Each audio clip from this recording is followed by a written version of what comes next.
You're live, Brandon. Good evening, everyone. Welcome to another episode of Project Sanity. Tonight, we're going to have a two-part discussion broken up over the first hour, which is Project Sanity, and the second hour, which I will also be hosting, the Benjamin Dixon Show. Ben won't be able to join us then, as far as I know, because of the snowstorm in Boston. So I'll be taking over. I'll be hijacking that.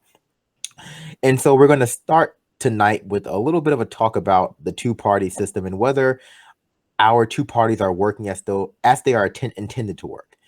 If our founding fathers have, had adequately prepared us for what we have seen or what we are seeing right now. Not that I really care what the founding fathers think that much, to be honest, but some people worship that cult of, they're constitutionalists. They worship that cult. But you were saying something interesting, Nick, weren't you, about whether or not the founding fathers intended for this? Yeah. So, I think a question that was put out was, I wonder, if they foresaw this outcome, and I share your critique. Like, no, like they were they had a lot of foresight in some areas, and a complete lack thereof in others. Because remember, the first Continental Congress, when it was made, the president of it, his line was that. The line that was, shared by most of the members there, by a huge majority, like super majority, like 80% of the people there, was that the people who own the country should run it. And so when you start thinking about how the country was formed in the very beginning, it was formed to protect the rights of the opulent and the elite and the ruling class of basically the ruling class of America. And so, that those structures that were created at that time have just kind of carried on to today. That's just deeply within our system. At the very heart of it, it was designed to be that way. And I think it plays out like this when you look at it right now. I think someone said that, maybe they didn't foresee this. And you're right. There's a lot of moving parts in there. But the underlying principle of, having the wealthy or the well-to-do, I think they call them the masters of mankind or, masters of the universe or something like that, whatever. Well, okay, so the founding fathers referred to them as a naturalized aristocracy. What they were seeking to do with, the Congress and the Senate and basically the ruling class of America was to replace, a sanguineous aristocracy with the naturalized aristocracy, or a meritocracy as we would know it now. Well, so they were thinking, but they also thought that these people would use, they would be benevolent. They would use that great power and influence to rule in the favor of everyone versus, ruling for themselves. Now, some of the founding fathers actually lived long enough to see the error of their ways, particularly James Madison and to a lesser extent Jefferson. And they were like, oh, we messed up, but it's too late now. They never changed it. Well, there's two.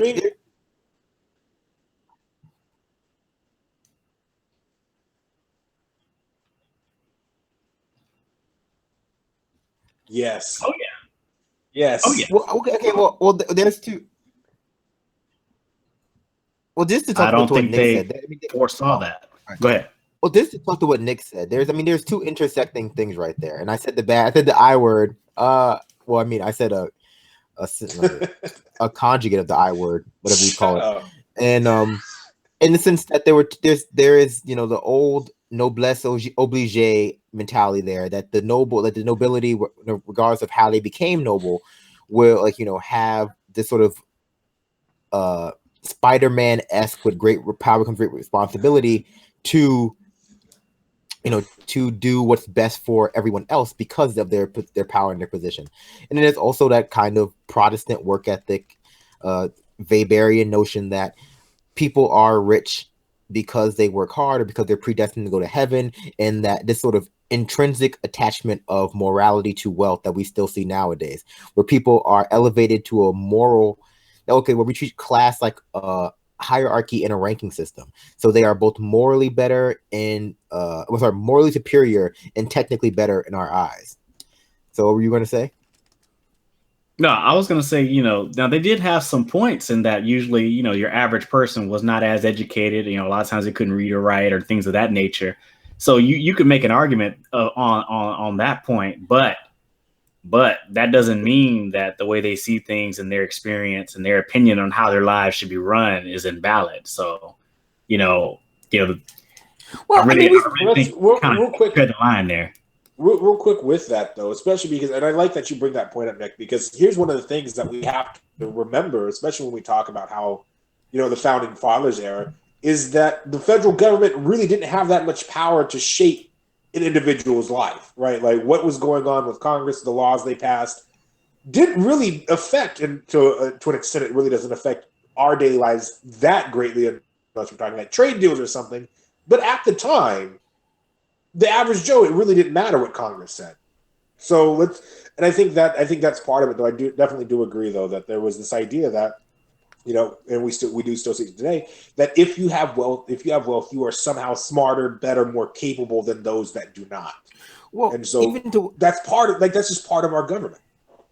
Well, even to what Nick said a few minutes ago, the idea that you can somehow tell people what is best for them, be a sort of patronage, a patronizing government, has not left us in any way. We still have that. We still have that both internally and externally when it comes to American politics, where America feels very comfortable telling other countries what they need and what they want and what their definition of actually, what their democracy should look like. And if they vote for the wrong person, to choose to say, well, you made the wrong choice there. We have a very patronizing foreign policy, but we also have a very patronizing home policy. And we saw with both the Democratic, well, especially with the Democratic Party, the head of that party telling us exactly who we should vote for and that we should be glad to do it, that we should treat it as though it was a choice that was given to us. Well, here's part of something, and I want to get your guys' ideas on this too. One of the things I dislike about government is that a lot of times I don't actually mind taxes that much. The only way to really get, whoa there, Richard. Anyway. Anyway, what was my train? Damn it, I lost my train of thought. The thing you So one of the issues that I have with at least contemporary government is the only way to get any real government experience is to be voted in, right? Is to actually serve in government. There's not enough, and frankly, in high school, like civics courses, AP US government history and stuff like that, like we're not really meeting the bar. Like we don't have a well enough educated electorate to be able to call these people on their bullshit, on their crap. When you have people that are saying, well, the only way you can understand what I'm doing is if you get in here, but the only way you can get in here is if you know somebody who knows somebody who knows somebody, or you're the, direct lineage of somebody who was here, then it's, closed door policy. I think that's part of the problem. But I think it also goes back to education. But that sort of narrative or that qualification for experience is such a bullshit excuse, excuse my French, because it's always it's a moving target. And that's why I said, that's why I equated the Democratic establishment, the Republican establishment, that sort of dual, hostage that they hold the government in, as it's the one big game of Calvin ball, where they decide exactly what the qualifications one needs to have in order to be a viable candidate, what they have to do, what they have to say, what they have to accept as reality. And then if you don't believe those things, and they force that opinion into the media that they also control. And when I say stuff like that, I feel like I'm going crazy, but they do. They force this narrative of, here are the qualifications for what it takes to be president or a senator. You have to take corporate money. You have to believe that Russia is trying to destroy us. You have to you have to have worked in the private sector at a big bank job, X, Y, and Z, have gone to Harvard, have been a judge at this level, all these qualifications. And then they go, what a coincidence. We're the only two people who have a structure, or rather a bench, that has people who meet these qualifications. Isn't that a crazy random happenstance? Right. And so it becomes hard to. And then when we look at the results of people who have those qualifications, what they do, it's like, well, am I to believe that someone without these very, very specific qualifications would have made things worse? Or is the fact that you have, that we find ourselves in such a fucked up place, the result of these people who run our country all basically coming, regardless of where they fall on the ideological spectrum, they all have the exact same life experiences. And that, that might sound like being reductive, and I am being reductive, and for the sake of humor and hyperbole. But basically, our government is run by a few thousand of the exact same person, with very little distinguishing factors. They may have been born to a single mother. They may be brown skinned. They may be Muslim. They may be Jewish. They may be Christian. They may be more or less, agnostic. But they all basically went to the same school. Okay, fine. I'm agnostic about being agnostic, but you know what I'm saying. They like once they get to college or so, they have the exact same career. They have the exact same sort of career path or trajectory. They're like there's very little room for experimentation in what we get, what we're allowed to choose from in terms of background. And I guess to kind of the point I was trying to get towards was that all of this is maybe not planned, but it's not unintentional or. It's not corrupted or broken that needs to be fixed in the sense of it was once working and now it's not working. The parties and the problems that we're seeing in our democracy at large are intentional. They're go ahead. They can be intentional and still be broken, right? Like you can intentionally install something that is a broken system. Well, and not care. No. That broken system. I think broken means. I think broken means it's producing something that's not intended. So if it's producing something that's intended, it's just the rational logical outcome. It's not necessarily broken. I would disagree in the fact that it can be broken because it can be just so. Again, and here's why I say this, because it benefits those few people. They're like, okay, well, I know that if this is applied to the country as a whole, we can. Hold on a second, folks. Well, I agree with Nick. Let me just cut in here. I agree with Nick, and I think that a lot of times when it comes to whether we're giving the Democrats the benefit of the doubt for the outcomes of their bad policies, or we're talking about the system, for lack of a better word, we treat intended outcomes as though they are just eccentricities or a lack of planning. And I mean thing like the crime bill. Like we treat like the crime bill, the drug war, all the things that have resulted in the drastic increase in incarceration in America. We treat them as though that was an unintended consequence of what occurred. Same with some people do. Some people of course I'm what's that word? I'm creating a straw man, but I'm sure there are people out there who treat like these loopholes in tax codes, like they're loopholes, like they're unintended consequences of what occurs. Like no, like it's time to start calling what it is. These things are being done intentionally to create these effects. Maybe we don't know what the exact extent of the effects are going to be, but the purpose of the crime bill was to increase the amount of incarceration. The purpose of the tax, re-regulating the tax, deregulating Wall Street was to enrich Wall Street. And maybe the things that we're seeing are externalities, maybe, but more often than not, they just didn't care. And I think that's sort of the message here. We're not disagreeing there. Like you won't find that to be a disagreement at all coming from me. But what you will hear me say is that so there can be dual purposes for doing something. These folks can say, hey, guess what? I realize that this is probably going to be broken for the everyday average person, but it works great for me. And I can spin this in such a way that, I didn't really intend it to be that. And that's what I'm saying is that the system is garbage. There is an absolute need to overhaul and get things done. But that's not to say that it's not broken. And it's not to say that it wasn't intentionally installed as broken. I don't feel like this has to be, this isn't such a, like this, there's layers of gray here. Okay, so here's what I would say. I think one of our issues is we're too polarized about everything. Here's what I would say. The people who installed the system were criminally indifferent to the struggling and plight of the vast majority of Americans, to the point that I would say that it results in criminal negligence and criminal indifference. And the same with the people who are in charge of our government at this point. They're simply criminally indifferent to the plight of poor people, or the plight of everyday Americans, not even just poor people, everyday Americans in general, the middle class, the working poor, et cetera, et cetera, et cetera. So it may not be the literal intended effect. I'm sure like no one is sitting down in a dark room saying, yes, we want to imprison all black people. Well, some people probably are. That's probably some person's like Saturday night or very, very complex sexual role play. But when it comes to people making the laws, it's less, Well, we it's did less get Nixon's evil. person coming out and saying that they were conspiring against the blacks and yeah. hippies, basically.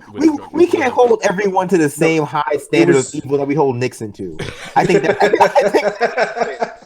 I feel like the standard of evil for Nixon is honestly quite low. I don't think it's like, I think it's like that's the lowest possible setting. Like, at least the American public is Nixon is he's the easy target of paint as evil. I mean, he was. Nixon is my favorite bad president. Let me go back to which one was what good? we're talking about though. Go ahead, Nick.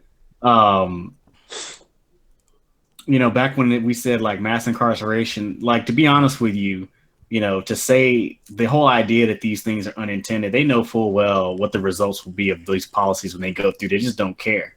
Like the people who are being hurt by the policies are not important. They have no power, and they're just like throwaways. And that's just how policies run in America. When bad policy is implemented, it's always gonna, how they say crap rolls downhill or shit rolls downhill. Really, when it comes to bad policy, things kind of roll up very slowly, against the laws of nature, basically. And people at the very top will never be hurt by anything because they're so insulated. Like they talked about this, but like even during the fall of Rome, when the Republic of Rome was completely collapsing, like the rich were still very, very wealthy, and there was still tons of trade and tons of money being made while the country was literally falling off the rails. They're so far insulated that nothing that happens as far as a nation state is concerned is really going to really hurt them until it's all completely gone. But quickly, I just wanted to mention to Adair's point is that it's broken for the people that it's broken for intentionally, because that as Nick made the point earlier, that's what the founders were starting with, was there's basically a rich elite that is in this country that should be running this country, not in Europe running this country, and that as a result of that, then we end up with a system with parties and with a system at large that intentionally minimizes and makes the people that Nick was just referring to count for less by design, because we wouldn't want them interfering with the decisions of the ruling class.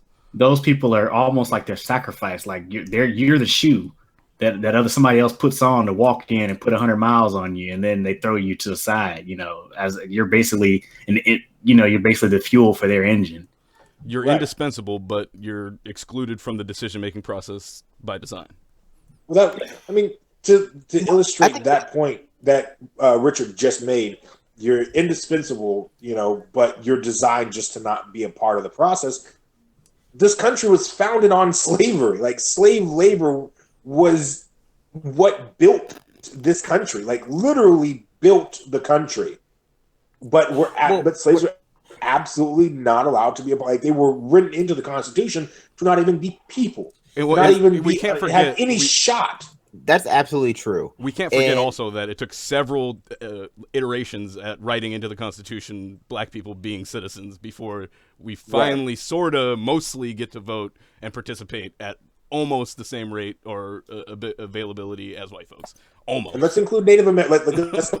Let's not leave out Native Americans there as well. Like, Native Americans were not people until the 1920s or 1930s, I believe it was. Yeah. Well, so this is a good. We're at a good place here. This is very interesting, and so I think that fundamental to American society is the notion. And I don't think. I mean, this is a part of general philosophy, I guess. It's anyway. But the point is, fundamental to American society is the notion that some people are deserving of the punishment or torture or maldistribution of resources that they find themselves being subject to. So part of American culture is the notion, and it goes from everything from prison sentencing to police brutality to any kind of sort of injustice that we see being perpetrated against large swaths of the population, whether it be the poor, the black, females, et cetera, et cetera, et cetera, is the idea that some people deserve to be victims. Some people deserve to live their lives in fear. Some people deserve to be the victims of. Some people deserve to be tortured. Some people deserve to be the victims of terrorism. Some people deserve to be, subject to all the maladies that society can bring about to them simply by nature of their birth. And of course, as part of a society, we pretend that it's not, we pretend that that they deserve it, not because of some ascriptive schema. And by ascriptive, I mean something that you can, actually work. The opposite of ascriptive is meritocratic. So basically what I'm saying is that we have a ascriptive system disguised as a meritocratic one. We have a system that is based entirely, we have a system of distribution of resources and torture and pain that is based entirely, mostly on where you're born, what you look like when you're born, what socioeconomic class you're born in, et cetera, et cetera. But we pretend as though those things don't actually matter. And it allows us as, a false meritocracy, as what is essentially a caste system that we don't have a class system. We have essentially a caste system. It allows us to justify the pain and suffering of large parts of American society in a way that because we make them more personal moral failures. And if we don't make them personal moral failures, at the highest we will get to is that is the problem with the quote unquote South, or that is the problem with black culture. That's the problem with X, Y, and Z culture, X, Y, and Z geographic location, and it is not indicative of a larger ethical failure of American society. Like we have moved past the notion that American society can be responsible for the individual failures of its citizens, or even if it's large swaths of the population. Like in any other country where, how many people are living in poverty in America? 19%. I can never remember what the actual number is. It's higher than Depends that. on the poverty stat. I think I can be way higher than that. Because the only way you can justify that poverty level, let's say 1 in 5 people, because I've seen, if you use what the actual poverty level is versus what the the BS level that they use, I think which is $19,000 a year, which no one can really live on. Let's say the only way you can justify 1 in 5 people being in poverty in America, the only way you can justify so many children being poor, X, Y, and Z, is if you either believe they deserve it or you dehumanize them. And so part of American society is the belief that certain people deserve to be the victims of violence, both structural and interpersonal violence. And they deserve it for a vast majority of reasons. Here's a question I want to ask you guys. I just want to carry on that. Is that it seems as though we've taken an abstinence-only approach to dealing with the issues of basically the birth lottery and the impacts that result from it, as you were mentioning there, that if we just pretend like people don't get treated differently because of where they're born, their social class, their color, their creed, their religion, any of those things, if we just repeat to ourselves that these things don't happen, and we just say everybody treats everybody equally based off of the content of their character, that eventually that's the society we'll live in if we just keep telling ourselves that. Unfortunately, we see with abstinence, if you just tell everybody you just don't have sex until you get married, that's not what happens. What happens is you end up with the rampant spread of STDs, early teen pregnancies going up, and a variety of other circumstances. We see the same thing with how we're dealing with the how your birth lottery pick impacts your life. Go ahead. Well, here's really, I just want to ask you guys a question real quick. What demographic group has been lied to the most in the United States? Like, what demographic has been so systemically lied to about their opportunities, like their economic opportunities, their educational, like which demographic, guys? White females. I was gonna say white males. I'm gonna go with Nick on that, like poor white people in general. Right? I wouldn't even say poor. I would say the full spectrum. The full cross class. I don't know about the volume of lies, but I would. They definitely buy it more than the other folks. No, like I getting lied to at a comparable rate. Here's the thing: like we've told, like all of us, right, that grew up out here, we're told if you work hard and you study hard and you do everything you're told, you'll end up wealthy someday. You'll end up rich. And we repeated that lie so many times. But here's the thing, people of color, we already know that's a lie. We already know that no matter how hard we work, we're not really going to crack that, that mythical American dream. We're never going to become that all-American family. We're never going to be accepted by American society in that manner, because American society is inherently racist. A lot of women, at least those that I've talked to, have said, American society is inherently misogynist, and I recognize that. So that's part of that. But white men, no matter, and this is, and at least in my opinion, part of why they could so consistently vote Republican, have it in their head that if I just work a little bit harder, if I take that second or third poverty wage job and I work every hour I possibly can every day of the week, then somehow, some way, over time, I'm gonna get there. They're still buying that BS line of just work hard and pull yourself up by your bootstraps. Well, here's the thing. That narrative you're talking about, and that I was also talking about, is not simply meant for the outsider. That narrative is also meant for you. So that when you fail, sometimes, like, let's be honest, we all have a little bit of agency in our lives. So like some people fail. You can't use the existence of structural and systemic inequality to absolve yourself of all of your personal failings. I'm not going to go that far. But when you fail in life, under a theoretical meritocracy, when you fail, when you end up poor and starving and in living conditions that are, than any other part of the, Appalachia or some parts of Mississippi Delta, where these places are indistinguishable from what we would consider to be third world countries or developing nations, whatever the PC term for this right now. It's so that you look inwardly for fault as opposed to outwardly for fault. It's for you look, maybe I didn't work hard enough. Maybe God doesn't love me. Maybe, I'm just not smart enough. And it's like, and so it's meant to depress resistance in yourself. And because honestly, if every poor person who was poor felt the kind of outrage at society for failing them that they should, we could get things done. But what keeps people in this state of unable to resist, unable to rise up, is the notion that, well, I had the agency to change this and I didn't. It's the old Radiohead song. I did it to myself and that's what makes it hurt. Right. And so that's the goal. That's the goal of the narrative, is to make you hate yourself. Beauty of the lie. Like you to hate yourself. That's what makes so let me ask a question before we go down that rabbit hole. Let me ask a question.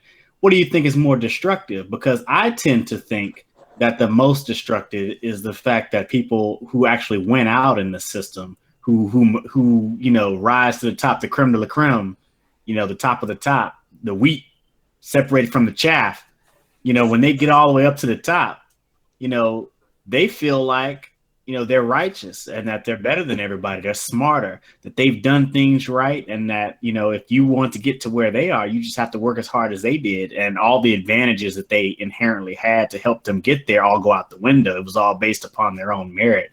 And to me, I think that since those people have an outsized influence on politics and they have outsized power in the system, I think that's still far more destructive than the poor person blaming themselves. Well, I mean, I agree, and just to expand that conversation, it's also hard to explain to people how society functions and how society should function under a neoliberal mode of thought. So it's hard to explain to people that you shouldn't look at your neighbor as competition, because or you shouldn't look at brown people as competition. And let's be honest. Now I'm gonna come out with some hard truths for everybody. If you look at the world through a neoliberal mode of thought, then certain things that liberals hold as sacrosanct simply don't make sense. Because I don't care if people are paid as much as me in a neoliberal society. In fact, I don't want them to be paid as much as me in a liberal society. Like I don't understand the value of women making equal amounts as I do under that sort of everyone is competition.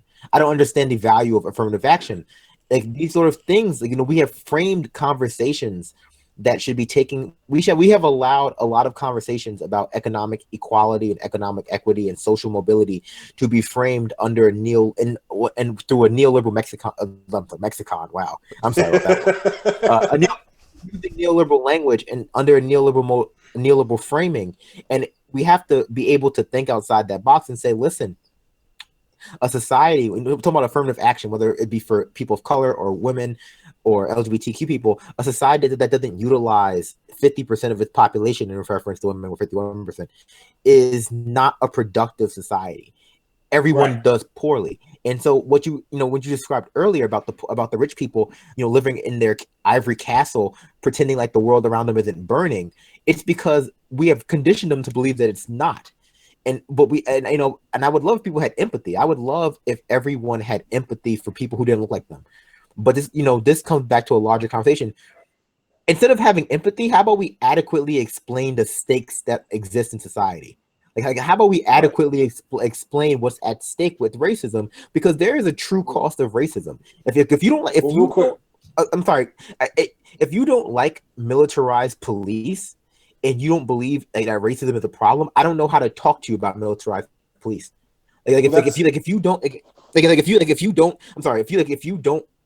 If you don't understand why we can't have universal health care, but you don't think racism is a problem, or classism or whatever, I can't have that conversation with you, because like these things, like we have a big disconnect with a lot of people whose definition of oppression is so shallow that they think that the Lilly Ledbetter Act is a feminist, like the gold standard of feminist legislation, but they don't support a $15 minimum wage or an expansion of union rights or organized labor.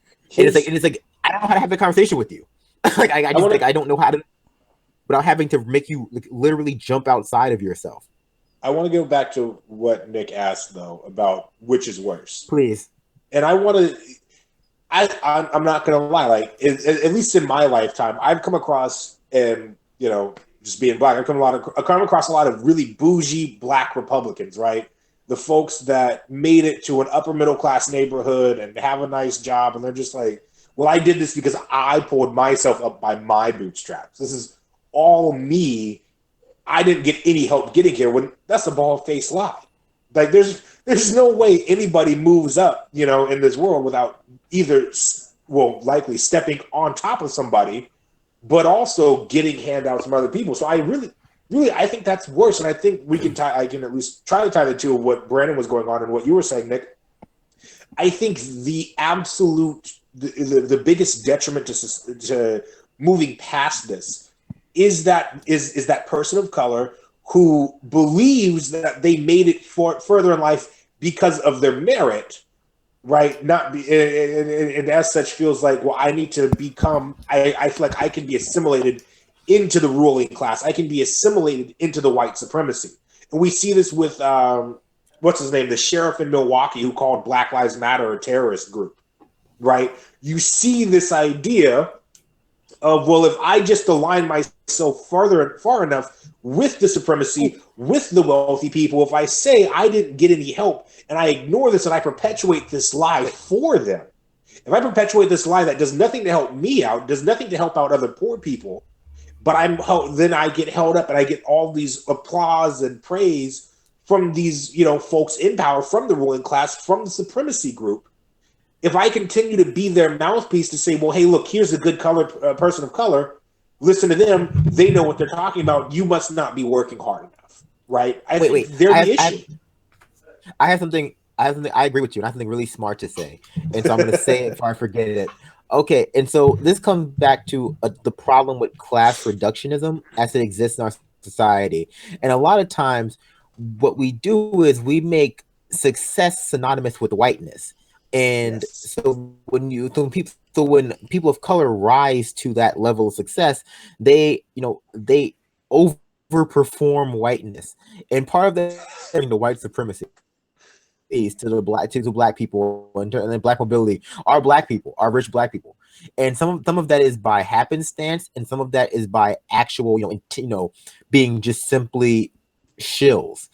Some of that is just like, well, now that I'm out of the ghetto, I don't understand how everyone else can't do it. And some of that is just like Stacey Dash, which breaks my heart because Clueless is my favorite movie. like I think people think I say like and totally a lot because I am a millennial, but no, Clueless is like my totally favorite movie. I swear, it's savage.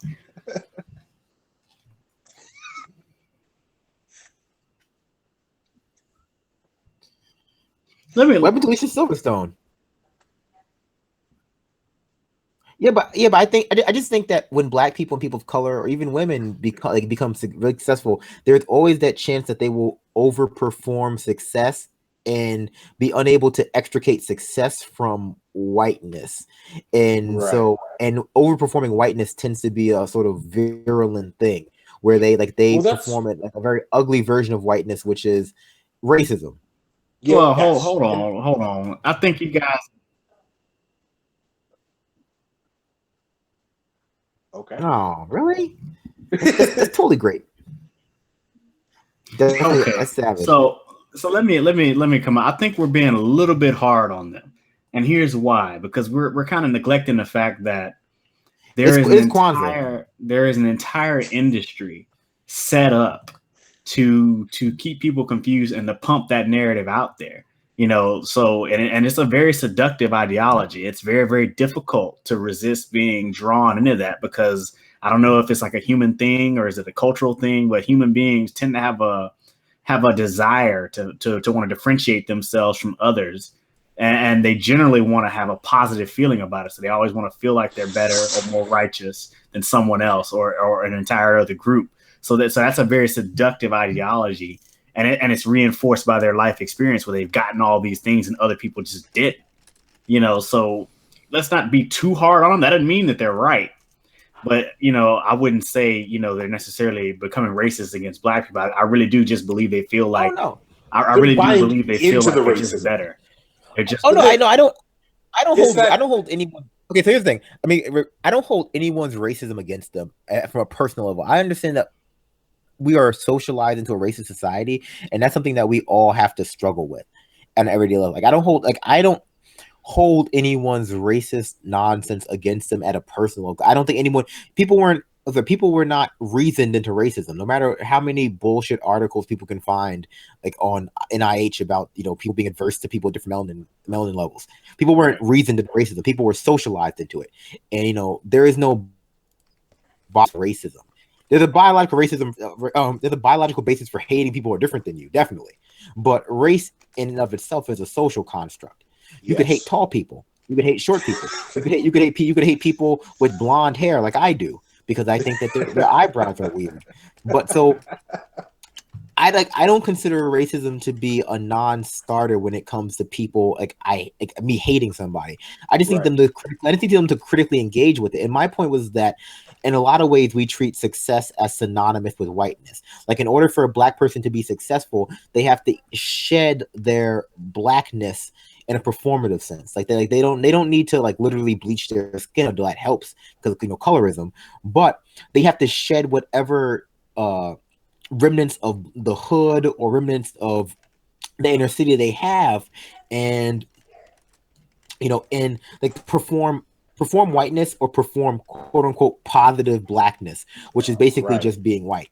You know, that's where the whole conversation about dreads comes from, or locks, whatever you want to call them. Yeah, but real quick, I think that's what we were talking about, though. We were talking about, you know, when they assimilate, you know, and their interests become different, and their perspectives become different, and they fall into an ideology. I don't necessarily, you know, I'm just not sure I want to call it racism. So real quick, guys, I agree with Nick in that they're not racist, right? I think they're buying into racism. I think they're buying like that. I don't think anybody would argue. I think they're buying into racism, but I also want to talk about this as, you know, Black folks who have been around academia and stuff. One of the hardest parts, at least for me, is, and especially living where I do in a predominantly white town, where being unapologetically Black, especially because this is a very rural area, and there are quite a few people that are frankly racist. I mean, honestly, I get called the N-word about 3 times a day when I go out and do my errands. It's really hard to be unapologetically Black because it can endanger my safety. When I go to university, the few classes where I've allowed myself to be unapologetically Black, where I've allowed that my views that have been shaped by my ward experience as a Black person, when I speak in a manner that's not considered proper white English, whatever, you know, and that most of that just happens because my family is largely from the South, and Southern people don't necessarily speak the same as everybody else does. It just is what it is. But that idea is, I do want to push back a little bit to what you're saying. Sorry, finish up your thought first. You can lose that perspective. It's hard to always maintain that perspective. It's hard sometimes. I don't agree with people who let their Blackness go, even though Blackness is a spectrum. Like, there's no such thing as you're Black or you're not. Blackness is as much a spectrum as sexuality and gender. Like, there is infinite ways to be Black. Yeah, that was my point. I mean, I guess that was what I was going to say. There are multiple Black experiences, and a lot of times, what people perceive as Blackness is an external classification. It's just like either you Yes. are either you are this this comes down to just general social identity. It's like if you're not black, you see blackness as a homogenous thing. And so when you enter the when you enter the white world or the larger world, they go, oh, black culture, or like this, like his blackness. It's like, well, first of all, if you're actually black or colored or whatever you want to call it, it's like we don't see ourselves as a homogenous group. We understand the multiplicity of black experience. We understand that. And now here's the thing: not all types of black people like other black people. Types of black people. Like that. Like that's the thing that some people don't understand. It's just and that's why I've always found it so troubling that people refer to it as the black vote. And I'm like, if you really understood the multiplicity of black experiences, you should have been able to guess that a lot of Haitians were not going to vote for Hillary Clinton. Absolutely. It's just like a lot of Haitians were not going to. Like, the only black people I've ever met who did not vote Democrat in this last election were Haitian, and they had a very I won't say good reason, but they had a very, very logical reason for why not. Look at the Clinton Foundation with Haiti.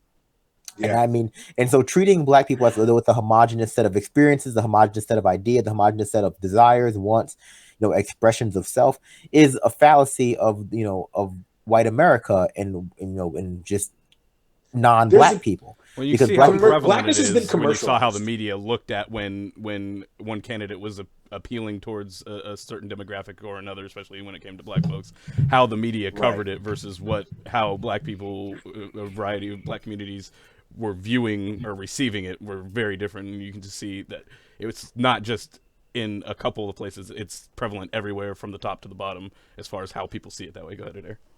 Well, and here's a couple of things. Blackness has been commercialized in America. There is this commercialized idea of what blackness is, and to be honest, we struggle with that in the community to accept blackness as the multiplicity of what it is. Like, there's no single way to be black, and a lot of times in community, we'll make fun of that nerdy black kid, like. Or the black kid that listens to rock music and doesn't like rap or skates or does this or does that or does these things that are not viewed as stereotypically black. We see it oftentimes when kids are coming into themselves middle and high school and trying to figure that out. And what blackness is and what your blackness is comes to be a part of that. And you also, honestly, there's some self-hating brothers and sisters out there. Like, you see it and it happens and you grow from it. You got to learn from it because this is a society where blackness is viewed as inherently bad. Richard, you had said something that had really, right, covering it in the media. So here's one of the things that I posted on my personal Facebook a while ago was the Jeopardy question. It said, white people do this. And I got a lot of responses from black folks just that were random jokes. And then literally only my white friends got on there and said, keep hot sauce in their purse. Like, not a single black person made a big deal out of Hillary Clinton putting her foot in her mouth on my status about that, but white people will not let that go. And I don't know why. And see, that's a good question too, because as we talk about the multiplicity of blackness, like, the media is more open to understand there are different types of black people. They might not always do it. They might always just pick Van Jones and Michael Eric Dyson to come on air to talk about whatever they talk about. I don't know. It's Michael Eric Dyson, right? That's his name. Yes. Man, whatever happened to him? Who? He used to be smart. Michael Eric Dyson. Oh, he's still around making his money. What I want to know is why we're still looking at Van Jones as if he's. I'm just wondering why we're still looking at Van Jones like he has something to say. Like, it's just a dude, clean cut, that's got some glasses on, that gets up there and talks. But if you actually listen to what he's saying, he's not saying anything. It's because Van Jones is the best we got. Yeah, I mean, like on CNN and like he's terrible. That's the best we got. It's terrible. I ain't lying. I ain't disagreeing. I don't fault anyone for getting that money. Yeah. If you got to do what you got to do, that's fine. CNN can write me. You know what? I'm not going to hate on somebody making money. However, I don't like them making money at the larger community's expense, and I think that's what we oftentimes have in the black community. And I think that needs to be said enough. When they get up there and they misrepresent and they give cover to policies that hurt the community or steer us away from candidates that actually could help us get some grievances addressed, they're doing damage. They're doing damage to the greater community for their own personal gain. and that's problematic. Well, I mean, that's the problem, but that comes down to this larger question of the multiplicity of blackness, the multiplicity of all identities, and the inability with the media to actually understand that function and properly represent it. Because if you brought Van Jones on, what you say is like, oh, let's keep it real. You bring Van Jones, we have a black person on this panel, with 4 or 5 white people, probably 3 white males and 1 white female, but this black person simply cannot speak for all black people.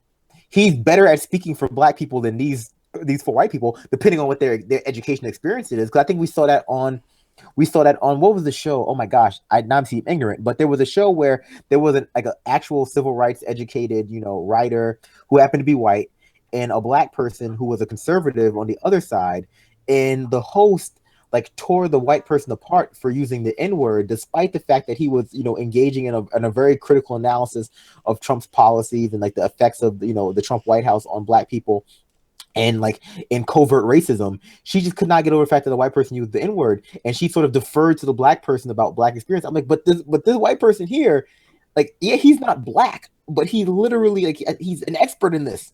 This is his expertise. He is more able probably to speak to the multiplicity or fact that there is the multiplicity of black experience than the black conservative who is just a shill for conservative propaganda, putting a black face on neoliberal policies. But my point is this. Now, back to my original point. The point becomes, as a society, we have to stop allowing one person or even one type of person who, one horizontal slice of black people, of women, or any identity to come in and speak for all of them. And because when we do that, the point of that, and this is not I don't know how much of this is targeted, how much of this is a conspiracy, or how much of this is just what makes a compelling narrative to the mainstream media. Because what makes a compelling narrative to the mainstream media when it comes to race or gender or LGBTQ status or whatever you want to call it, any kind of minority, is a version of oppression that never challenges the structural causes or the status quo. It's they always bring the black people on. They always bring black people on, women on, non-straight people on, for lack of a better term, to engage in a narrative regarding oppression that only attacks the fringes, only attacks the misrepresentation, only attacks the fact that, hey, why aren't there 5 black people on this panel for black people? It's well, I would rather there be 5 white people who understand the multiplicity of black people than there be 5 Van Jones there. So well, here's one thing that I've noticed. Oppression, the idea of oppression, right? The idea of being oppressed is so attractive to people doing the oppressing. In college, I've got kids, that sit there in class that try to dress, look, sound, and act like your stereotypical black person that think that the art and the expression and the way that oppressed people behave is cool, and that's just who they are. That's just their culture. Not that this is an adaptation of culture, and this is culture adapting to being oppressed, and it's packaged up and given in this way that, oh, this is so cool, and if you want to be cool, go ahead and kind of adopt this oppression without really being oppressed, as long as you're white. If you're white, adopt oppression, adopt this idea that you're being oppressed, but never actually go out and try to learn about it. I'm always resistant to the term black culture, because there really is no black culture the way most people mean it. And when people talk about black culture in America, at least, they're always trying to engage in some kind of lazy excuse for why black people don't have jobs or why there's crime in black communities or any other. Are you directing that at me or the general public? No, the general public. Let's make that clear. I'm gonna quickly hop in here, just quick, Brandon, in order to for you to have time to prep for Ben's. Oh yeah, okay. We're gonna be wrapping up very quickly, so finish this thought and then we'll do some parting words and make sure Nick gets in there. No, actually, let's just finish up, and I'm gonna be back in 10 minutes to take over. I gotta go to the bathroom, take over Ben's show. So actually, you guys, I'm gonna cut me out. I'm gonna go to the bathroom. Say that live to the audience right now. Everyone wants to know. You guys, you guys finish up without me, and I'll be back to take over Ben's show. It's okay. Thank you all for watching. From Brandon. Brandon is terrible. Oh, Okay, the last thing I just wanted to get out there, guys, is kind of we started talking about the cultural aspect and kind of some of the things that go on here, and this is all very, very important.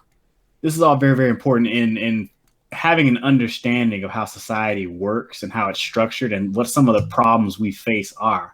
However, when it comes to governance, we have to remember that governance is about allocating resources and structuring our institutions. So that conversation is something that is separate but related to what we just talked about. And probably in the next segment, I'll probably be there too, and we'll try to flesh that out. But This is Nick from the Takedown, Subverting Power with Radical Thought. And you can catch me at the Takedown Nick. All right, go ahead, Adair.